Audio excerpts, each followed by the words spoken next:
ఇదే కొడుకు జీవితం, కోడలు జీవితం పాడైపోతుంది. మనవడు ఒకడున్నాడు. తన జీవితం పాడైపోతుందని ముందే వచ్చి దీన్ని క్లోజ్ చేసేసుకుంటే పోతుంది గదా! అని వాళ్ళు మాట్లాడుతున్నారు.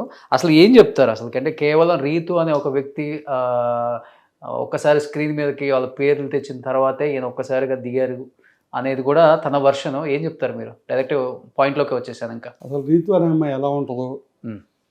ఆ అమ్మాయి ఏం చేస్తుందో, హ్మ్. ఎవరో అసలు ఈ రోజుకి ఇప్పటికి నేను చూడలే. హ్మ్. ఆ అమ్మాయి మొహం కూడా చూడలే. మామూలుగా అయితే ప్రతి ఫ్యామిలీలోనూ చిన్న చిన్న గొడవలు ఉంటాయి. రాష్ట్రంలో కొన్ని కోట్ల మంది ఉండుంటారు హ్మ్. చిన్న చిన్న గొడవలతో.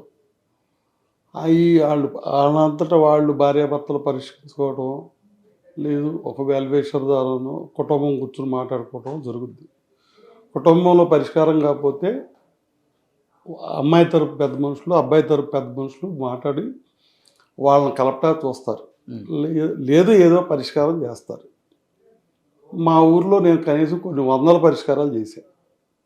కానీ నాది ఇంకొకళ్ళు చేయాల్సి వస్తది కదా! డాక్టర్ ఎక్స్‌పెక్ట్ చేయలేదు జీవితంలో గూడా. అలా కాదు. ఆ! డాక్టర్ 100 ఆపరేషన్లు చేస్తాడు. ఆ! డాక్టర్‌కే పుండ్లేసింది. హ్మ్. ఆ డాక్టర్ ఆపరేషన్ ఆయన చేసుకోలేడు. హ్మ్.